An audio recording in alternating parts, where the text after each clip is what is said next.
I'm Julie Silber, and I've been in love with quilts since about 1966. My involvement started out as a sudden falling in love with quilts. Then I became a collector, then a dealer, and had a shop for 10 years, to becoming the curator of a major quilt collection, and became more and more interested over the years in what was so gripping about these objects. Quilts are, yes, functional.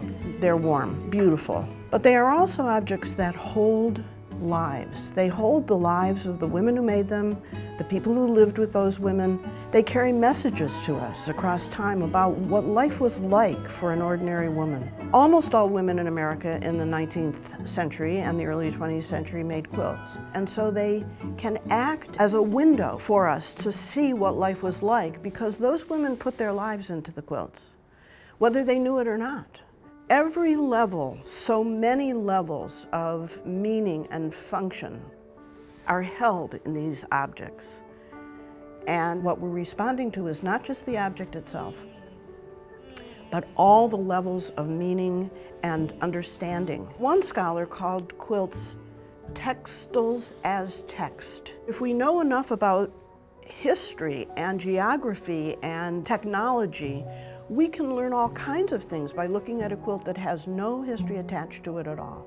Was it made by a wealthy woman? Was it made by a woman who only had access to scraps? Was it made by a woman who lived in the cold climate? Was it made by a woman who had leisure time? Did she use a machine? Did she not use a machine? Was this made with educational value for her family? There are quilts that have alphabets on them, and one quilt maker from 1919 was quoted as saying, "My boy learned his letters off my quilt." There are certain subgroups in America whose quilts are easily identifiable. The one that I want to point to first and most of all is the Amish. Amish quilts, those made in the classic period between 1880 and about 1950, when the Amish were making quilts for themselves. There are certain characteristics about the quilts themselves that come from the culture that make them easily identifiable. If you know those traits and you are educated in this field, you know an Amish quilt when you see it, and you cannot confuse it for any other kind of quilt. That's a subgroup that's by design isolated. They're not isolated from the rest of the world, but it is in their culture to differentiate themselves from the larger culture.